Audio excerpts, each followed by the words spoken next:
নেওয়ালা হইতে হবে, আল্লাহ রাব্বুল আলামিনের খাঁটি বান্দাবান্দি হইতে হবে, সত্যবাদী বান্দাবান্দি হইতে হবে। নামাজ পড়লাম মিথ্যা বললাম চলবে না, নামাজ পড়লাম রোজা রাখলাম না চলবে না। রমজান মাস আসলো মসজিদে না গেলে কেমন দেখা যায়, মসজিদে গেলাম কিন্তু পর্দার অন্তরালে খাবার গ্রহণ করলাম বলে চলবে না। নামাজ আদায় করলাম লজ্জাস্থানের হেফাজত করলাম না, জেনা ব্যভিচারের মধ্যে লিপ্ত ছিলাম বলে চলবে না। নামাজ পড়লাম অন্য মানুষের প্রতি জুলুম করলাম বলে চলবে না। নামাজ পড়লাম কিন্তু দিলের মধ্যে মোটেও আল্লাহর ভয় নাই, মানুষকে দেখানোর জন্য করলাম বলে চলবে না।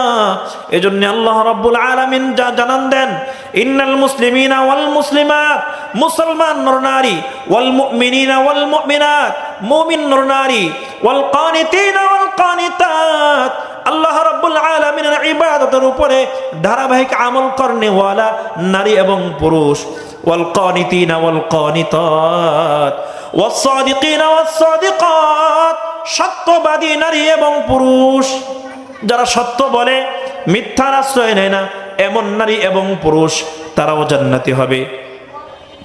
ওয়াস-সাবিরিনা ওয়াস-সাবিরাত, আল্লাহ রাব্বুল আলামিন বলেন ধৈর্য ধারণ করতে হবে, বিপদে আপদে ধৈর্য ধারণ করতে হবে। বিপদে আপদে ধৈর্য ধারণ করলে আল্লাহ তোমার জন্য জান্নাত রেখেছেন। ছোট হোক বড় হোক, যে কোনো বিপদ যেভাবে আসুক না কেন বিপদে ধৈর্য ধারণ করতে হবে।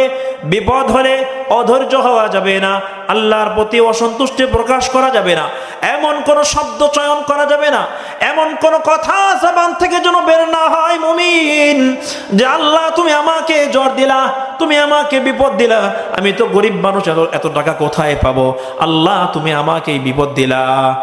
এমন ভাবে নিজের দিল থেকে নিজের ভিতর থেকে তিরস্কারমূলক অথবা আল্লাহ রাব্বুল আলামিনের প্রতি দোষারোপ হয়ে যায় এমন কোন শব্দ চয়ন করা যাবে না, বরং আল্লাহ রাব্বুল আলামিনের কাছে দোয়া করতে পারি, ওগো রব আপনি তো বিপদ দিয়েছেন, আপনি তো অসুস্থতা দিয়েছেন, আল্লাহ আপনি যদি ভালো চান আমাকে সুস্থ করে দেন।